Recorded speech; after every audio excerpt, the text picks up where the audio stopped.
大家好，布林肯昨天抵达中国访问这场访问呢遭到了中国的冷遇，就是他知道布林肯来中国肯定没安好心来对我们施压，所以我也不会给你好脸色。所以从一开始，布林肯下了飞机就没有很好的礼遇，那包括没有红地毯，然后接待他的官员也没有从北京来的中央官员，只是上海当地的外事办主任。这种接待很明显是不对等的。如果是马斯克来了，或者是比尔盖茨来了一个外国的企业家来了，一般是上海当地的外事办主任会出现可是人家是美国的国务卿，不仅是全世界最强大的国家，还是你最大的贸易伙伴，只是派当地的一个地方官员，还不是市长去迎接很明显是一种怠慢。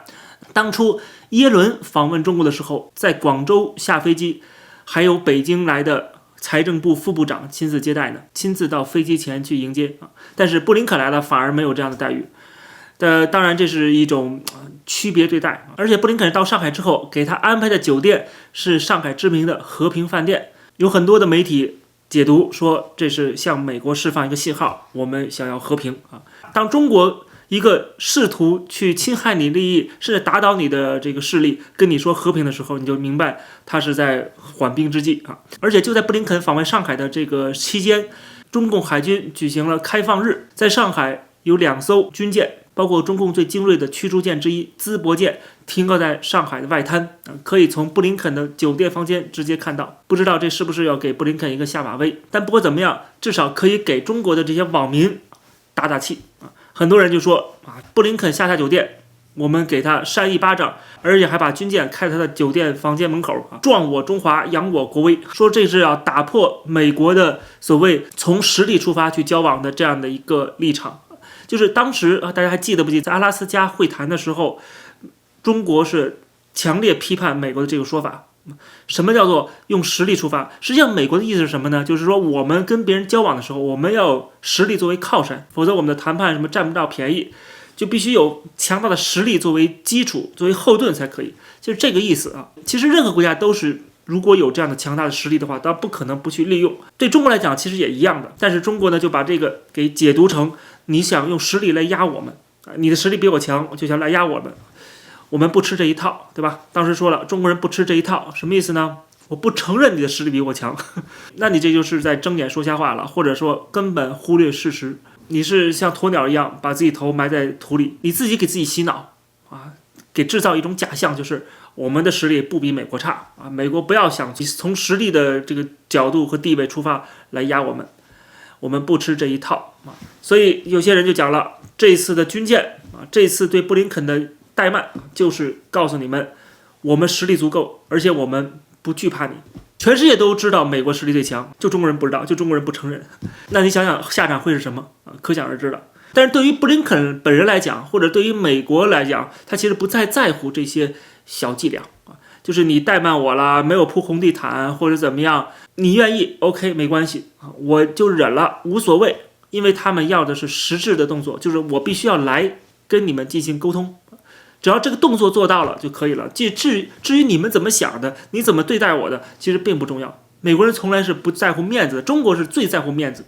最在乎面子到什么程度，对吧？当年马格尔尼访华，见到乾隆必须要3叩9拜，都马格尔尼不同意，对吧？我们从来不会这么做，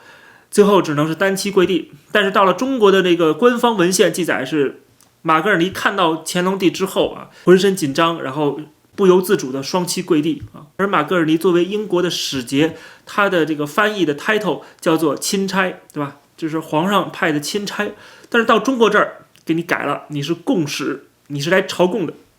马格尔尼同样的，我们国家不比国家实力强很多，但是没关系你愿意叫我贡使就贡使，我给你进贡，好了，你高兴就行了，对吧？但是我是把这个动作做到位，这是我的职责，对吧？至于你是想怎么去意淫，怎么想吃我豆腐占我便宜，这都是面子问题，没那么重要。所以说马格尔尼看到了中国给他们安了一个头衔是贡使竖了一个牌子贡使，不是之前说好的钦差。马格尔尼也无所谓，睁一只眼闭一只眼。这就是像今天的布林肯到了中国之后，他看到了军舰，看到了没有红地毯，看到了接待他的官员的地位比较低，他也无所谓，没关系，只要这次我还是能见到王毅的吧，对吧？还是能把我的这个需要传达的信息传达出来吧，那就可以了，那我就任务完成了。你对我的任何的不尊重或者面子上想给我难堪，这只能证明你们自己的小心眼儿或者是好面子，对他来讲其实无所谓。而且除此之外啊，环球时报的社论还特别的敲打布林肯，说你这次来啊，给我放低姿态啊，你不要抱着压服中国的心理来访啊，我们不吃这一套啊，这个意思。那么很明显，布林肯目的就是这个，就是来试图说服你，或者说试图给你施压。那这次呢，布林肯主要有这么几项需要做的事情啊。第一个就是强调中国不要继续的支持俄罗斯去打乌克兰战争。那第二就是布林肯会当面告诉中国说，不要在即将5月份举办的这个赖清德的就职典礼前后采取任何的军事挑衅行为，不要制造冲突，制造不稳定的状况。那除此以外，还有在中东问题，还有就是特别是芬太尼的这个从中国到美国的这个大量的倾销，还有军队的管控分歧，以及建立 AI 的风险和安全对话等等这些内容。当然，对于中国政府如何的去限制本国人民的言论自由，限制本国人民的人权啊，这个布林肯也会提到啊。当然，这个属于其次的问题了，更多的是两国之间的关系如何的保持稳定。一方面，台湾的赖清德当选；另外，美国在2024年年底也要举办总统大选。在这期间，中国不要惹事儿。那对中国政府来讲，这些都是他的机会，他干嘛不挑事儿，对吧？他的挑事儿一定是对共产党政权本身是有好处的，所以他还是会这么做。但是呢，美国的话也得说到，说到之后你不这么做，然后在后面继续的制裁围堵，对吧？就变成了一个例行公事啊，每个人都要把自己的这个动作做到位，然后最后产生一个关系越来越差、冲突越来越多的效果。那么这个关于赖清德当选总统这个本身这件事情，可以多说两句。赖清德在中国眼里是个台独分子 ，OK， 赖清德自己也说自己是务实的台独工作者。那在这种情况下，在被共产党看作是个台独的人物当选了台湾总统，代表了这是台湾的民意 ，OK？ 那共产党之前一直以来的这种话术、宣传，全部都证明破产，对吧？共产党一直在说我们寄希望于台湾人民，对吧？就是几个少数的台独分子在搞事儿，大多数台湾人民还是心向祖国的，还是支持统一的，这是共产党一直的话术，在欺骗自己的人民。但是现在看到赖清德当选总统啊，先别说这个蔡英文成功连任，对吧？高票连任，到后面赖清德又当选总统，所以这怎么办？这个让共产党很难堪，所以他不可能没有任何的动作。而民主选举在台湾一直以来都是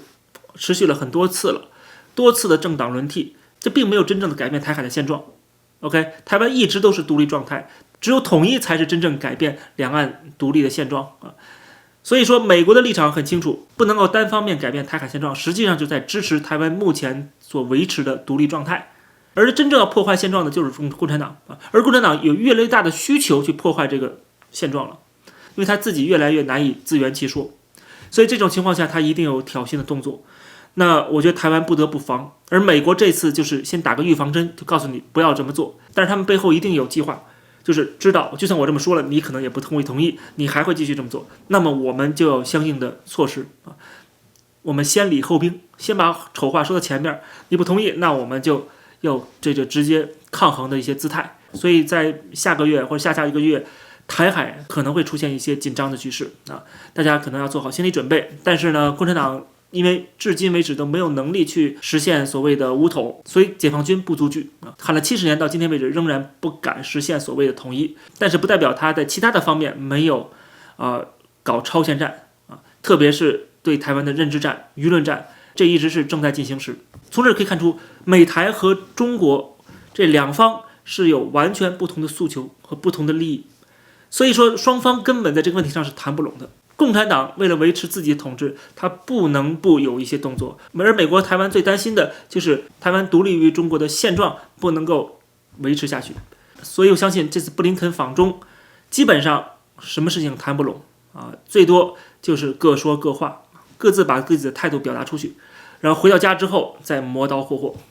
唯一能够可以缓解中美关系的，就是在过去的几十年所积累的经贸往来比如说之前我讲到耶伦访中的时候，跟中国这个关系还是比较热络的啊，中国对耶伦的态度还是很好的，而且从后续的过程当中，我们也看到了耶伦在中国组建的这个中美经济工作组和金融工作组啊，一直是双方每个月保持至少一次的高频沟通，是目前中美之间最流畅的、最通畅的沟通渠道。在经贸方面还是有一个比较热络的关系，毕竟双方的贸易额还是很庞大，双方关系的唯一纽带也就是这个了。如果这个慢慢的纽带也被打破了，或者是因为贸易战、金融战、科技战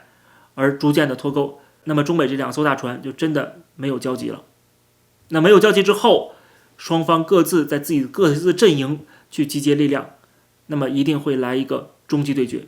其实我们今天讲到说美国经常派官员去到中国访问或者怎么样，实际上这些动作都是一个惯性啊，这个惯性就是持续过去那个以前中美蜜月期、中美经贸往来比较密切的那个时期的一些既定动作，他现在还在做，但是这个动作本身其实已经更多的是为做而做了。这对于美国当局来讲，不管是民主党还是共和党，实际上早就已经形成了一个对华的基本态度啊。那这个战略共识已经形成之后，其实布林肯难道不清楚中国正在干什么，准备干什么？难道他不知道吗？他太清楚了。光是美国白宫的官员和前官员就出版了多少本著作，都讲得非常清楚。之前我们在节目中也介绍过，对吧？所以不要把美国人当傻子，他们其实已经看得很清楚的，他们不比公子沈糊涂。但是他们身在其位，他们有些事情还是要做的。我到那个位置上，我有些事情我也要做。我在总统的命令下，我也得跑中国去谈判，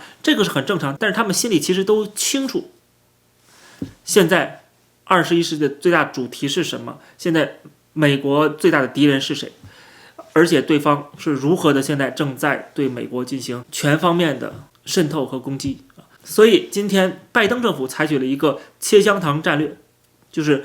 谈还继续谈，但是相关的这些动作不会停手。之前那期节目讲的德国也是，荷兰啊，这些欧洲国家其实都是一样的，甚至什么印度啊、澳大利亚呀、日本呐、都是一样，就大家都有心里很清楚了，只是时间还没到那个时候，还没有到真正的撕破脸的时候。那这种情况下呢，就是属于有些人说的所谓垃圾时间啊，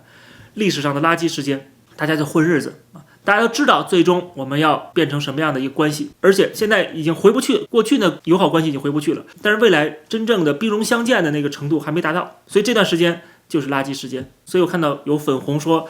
这么多国家的领导人都跑到中国来访问，看来我们中国还是很受欢迎的，西方国家对中国还是很友好的，还是很重视中国的，对吧？他们就活在这种幻想当中啊，这也算是一种中国梦。他愿意继续做就做了，但是总有他梦醒的时刻，到那个时候他才会发现他过去原来一直在做梦。好，感谢收看这期的孔子视频，欢迎大家点击订阅这个频道啊，欢迎加入会员收看会员专属的影片啊，别忘了点赞、评论、转发，我们下期节目再见。